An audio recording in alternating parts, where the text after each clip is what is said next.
Hey boys, welcome back. We're doing another deck profile today over Agumon Bond. This time is my first week playing a locals that had starter decks legal, and of course we take the dub on the locals 3 weeks in a row now with 3 different decks. I didn't show off the winter promos in the other one, but I really like Agumon and the artwork on this one. And also I forgot to take it out of my deck box because I got home late, but it's fine. We're gonna be going over Agumon Bond. As you can tell, I'm starting to figure out that my preferred playstyle are decks that have that are not very evolution based while also incorporating control options. Seems to be the way I play the game 3 weeks in a row. First Commandramon, then Beelstar, and now Agumon. But I just love this playstyle, man. I don't like a deck that relies on getting a chain. I like a deck that can play with the small boys or the big boys and control the game until the pace is what you want it to be. But yeah, Agumon went locals went. I didn't go undefeated this time. I did lose against a Digimon. I did win the local, so I did win all my matches, but I did lose a game against a Digimon where I just actually bricked on rookies, and we're going to talk about that in a little bit. I think you can still optimize this list a bit more, but we are going to talk about some cute things I played in this deck. Was there anything else? Oh, I did lose against a Beelstar too, but that's because they just completely popped off. Like, they got like 7 cards in the trash. Turn 2, it was insane. It was really nuts, but it's fine. We were able to take the victory today, defeating all the matches. If you go on Twitter, you can look at the matchups I went against, and also if you guys follow me on Twitter, you can see the pictures of the deck profile so that you guys have the full list on hand the day that I do the tournament, as opposed to like a few days after when I actually post this list. I haven't had a lot of time to test this deck, but you know, it seems inherently strong. Played a few games with it.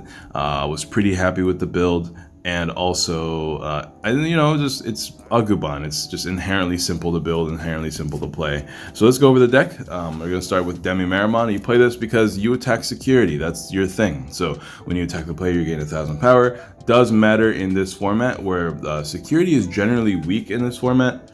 You have lots of bond players. You have these evolution chain players where their highest DP that you usually don't hit, that your highest DP that they hit is like their level 6s here and there. You have a lot of decks that have security in them, which means that usually you'll be fine. You'll survive sometimes, and then you'll die to security bombs. But if you hit security that doesn't affect you, such as a Trump Sword after you swung, or maybe Shawarma, which will just go into their hand, maybe a recovery option, which will just replace it, so it doesn't really matter. Things that keep you alive is good because they're forced to kill you afterwards, or they're going to take another 1 or 2 hits in security at relatively strong power. So you want to play the Digimon for that. I'm also playing one of the Coromon just to be a 5th egg that can help you draw cards here and there. So relatively straightforward eggs. Let's just get into the meat and potatoes of this deck. We got Agumon here. Of course, 4 of this one. I actually came and play the whole setting this up to play a tie for only 2 cost. So I actually did that a lot today. I was very happy with how that turned out. I was able to choke people down by playing a 2-cost tie. I do like the fact that when you play these bond decks, you can choose when to play the tie down. You don't have to play down the turn that you're not going to be raising after. So you can hold it into your hand by setting one of these first, ending your turn by playing these, right? And then the next turn you can play down the tie for cheap, hatch an egg, evolve into it, and then the following turn you can raise and take advantage of your tie. So you don't have to play it immediately, if you know what I mean. So that's why this comes into play. Also, it does give your Agumon security attack +1, which is cool. Yeah, I mean, that's like the only big... It's actually important, obviously, because you want to make sure that you have Agumon able to essentially take 3 security most of the time. You swing once, check 2 security, and also trash the security using its effect. So you're checking 3 security essentially, so it's a nice late game push, especially if you compare with an Altamon.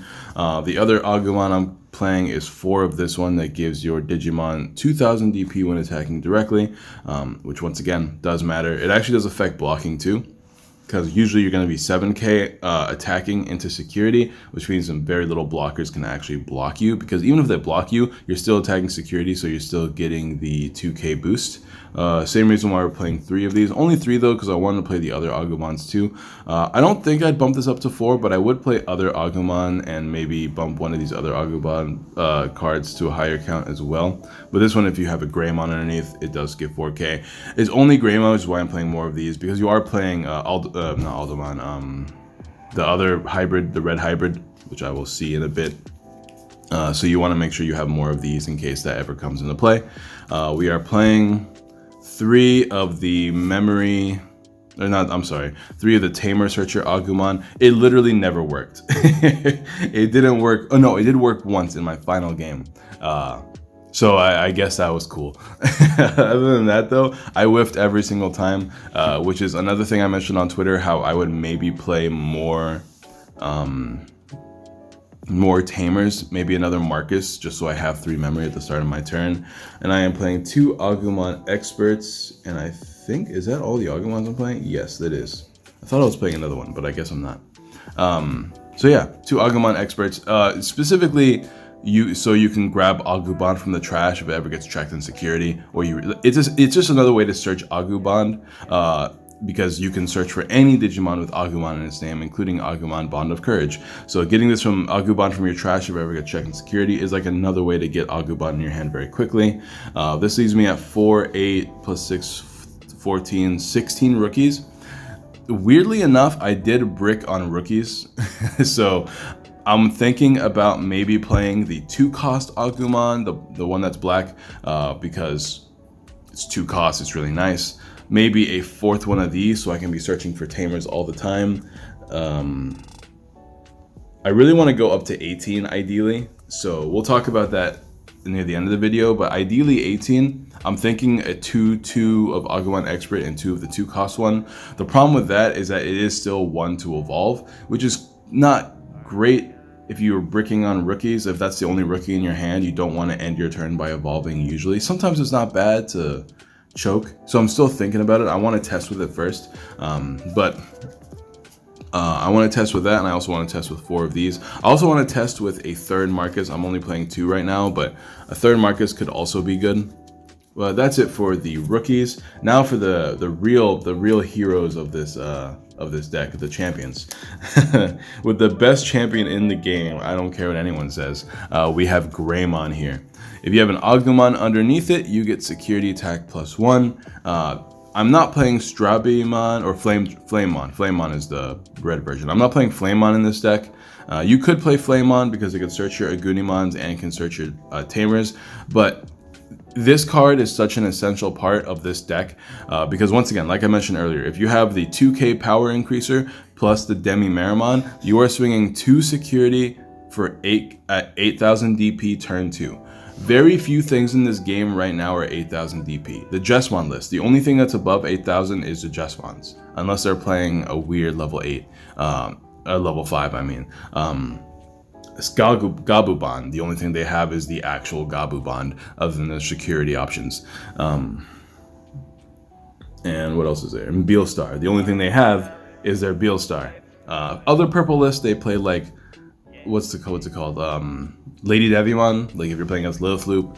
But that's their Lady Devimon. If they play 4 of, that's all they have outside of their Megas, which also are very few. Usually only 4 in these decks, sometimes 6. So this Greymon in the current meta does check and almost never dies. I think it's only died twice today, and I use it in almost every game. This card is absolutely nuts. That's why you want to play it as a 4 of. The other card that's absolutely nuts, shout out to the starter decks, is Geo Greymon, because it's a security bomb. At the same time as being a Digimon that's named Greymon, which means you get all the cool effects, as well as being an on-play deletion thing as well. This is at the end of the battle, play this card without paying its memory cost, so at the end of the security check, you can just play it, and on play, it deletes one of your opponent's Digimon with 4,000 DP or less. So against The other rush decks, if you just have to if you have to delete a Gabu just to make sure they don't evolve into Gabu Bond as easily, or just to make sure that they don't win the game with a following attack, you play GeoGreymon, and sure, it's a hard play of 6, but at the very least, you get a body that can swing, gain you memory if you have a Marcus on board, as well as just be a body. You know, you want bodies. You are still like a rush deck of some sort. So that's really good. It's great check and security, and I feel like there's one more thing I wanted to say. Oh, also, it's just a level 5, so you can evolve into it. You're 5,000 DP, just like this one, so you can be swinging security for 8,000 DP if you need to as well, just like your Aldemon here. Now, the problem is that everything is 5,000 DP, which is kind of lame, because that means Hawkmon can pop you, but you're a rush deck. Usually you're beating them before they get the whole chain. Aldemon being evolving from your Tamers, which is actually pretty important because you can Agumon, check 3 security essentially, and then swing this for game. Usually you can do that because if you have a Marcus plus 2 ties down, it's pretty easy to have 5 memory at the start of your turn. But these are the heroes of the deck. I do want to try out other Greymons, like the Digiburst Greymon as well. I just like having all sorts of different options in this list, but I'm currently playing a list that plays heavy security, and it has come into play today, which is pretty nice. Not as security in my security, but as options in my hand to help clear boards, because the options that we have in this from the red star deck are actually pretty nuts. I'm very happy with how effective they've been today. One card I'm playing right now, it's pretty cheeky, is Aldemon. I just want something else that can hit +1 security in the deck. Obviously it does matter. This thing being 7k when you hit security can be 10k if you have, it can be 10k if you have the 2k boosting Agumon underneath it. If you evolve this from over an Aldemon as well, so if you have like the perfect of like Demi-Meramon, Agumon, Aldemon into, I always forget the guy's name. Is it Agunimon? Is that what it is? Agunimon, yeah. Agunimon into this. Agunimon will be the hybrid that you need underneath, which means you have 11k plus another 3k. You're hitting 14k into security. Only thing that will stop you is level 7s. That's kind of nuts. It's the dream. It hasn't happened to me yet. I actually have not liked this in the list, I'm not gonna lie. I think I'd rather it be a rookie, honestly, but the dream is there. +1 check at 14k is really, really nice. So, you know, if you want to test it some more, maybe play it as a 2-of instead of a 1-of, so it might come into play more often, go for it. I've really liked it in theory, but I haven't used it in practice, so there's that. So yeah, obviously sometimes you'd rather just have consistency over power. That is power over consistency. Of course, 3 Agubons. I'm only playing 3 as opposed to 4 because you don't really need to find them in this list as much as you need to find them in the Agumon list because of how powerful Promo Greymon is at just checking a bunch of security. But and you only play 3 of, because if it does get checked in security, you can just get it back with Agumon Expert. So this card is pretty easily accessible and overall unnecessary. It doesn't restand. It's not going to win you the game by itself. It will deplete your opponent's security so something else can win the game. But usually by itself, it won't win the game, which is why it's not as important as the Gabu Bond is, but it's still a very powerful card. I'm trying to get the focus there. But yeah, 14k. Can delete things that are 13k or less when attacking. On deletion, trashes a security. No restanding in this deck, but with the other guy, you can essentially take 3 security. Even by itself, if you don't have the other guy underneath it, 2k security. When swinging, you could probably are 16k if you have any power increases under it, which means you won't die to security. And if you have less than 1 security, whenever you're attacking, you don't lose it as well, which is kind of relevant because sometimes I use this card only to clear the board, so I definitely don't lose the following turn, which has definitely happened a few times. So very, very good. And I am playing Magnadramon as well, because sometimes you swing with Agumon, clear your own security, so you're still in lethal range, and then you use Magnadramon to recover, so you're no longer in lethal, while also having another body on board, so that you can swing for lethal the following turn. And that recovering doesn't matter, because we're going to go over the insane amounts of security we have in this deck. It's not a terribly large amount, but it is really powerful cards. We are of course playing 4 Gaia Force, and 4 of the best card card, probably the best option card in the deck, Atomic Blaster. This card's nuts. Choose any number of your opponent's Digimon whose total DP adds up to 8,000 or less and delete them. This is great because it's 8,000 means you're killing most level 5s. So 5 cost option that deletes level 5 is already inherently good, but the fact that you can choose multiple Digimon, for instance, if I want to clear my opponent's board from Sistermons, I can kill a Noir plus a Blanc, I think. At the same time, I can kill 2 Blancs and a random 2k rookie. Against Beelstarmon, this card is excellent because their rookies are all really, really weak. So you can clear a bunch of their rookies or their Mechanoids or their Rebelliomons. Is there any other matchup? Against, obviously, Rookie Rush. If they check this in security and they have a big board, well, you just clear a bunch of their guys. This is just a really good card. Obviously, I was thinking about cutting this down to 3. I would never cut this below 4. This card is so nuts. Even if I play like a more Digimon focused version of the list, I don't think I'd cut this below 4. This card is crazy. And I'm also playing Red Reamer. I'm actually really happy with this card because by itself, it's a 4 cost to delete something at 6k or less. So just by itself, it's a 4 cost to delete a blocker, which is really, really powerful when there's cards like Mechanorimon in the format. So I really like that just for this reason. But it also has, if your opponent has 3 or more Digimon to play, delete one of your opponent's Digimon 13,000 or less, which is really, really nice as well. Being able to delete some level 6s if they have a big board. Usually that means you're deleting Jessmon because they're summoning their Sistermons. You're also deleting Jessmons on the swing if they've already summoned a second Sistermon on board. So Red Reamer is great as well. It helps delete Beelstars if they use Nailbone. Usually you can play like 2. Like, it's a very efficient card. So overall, very happy with that as well.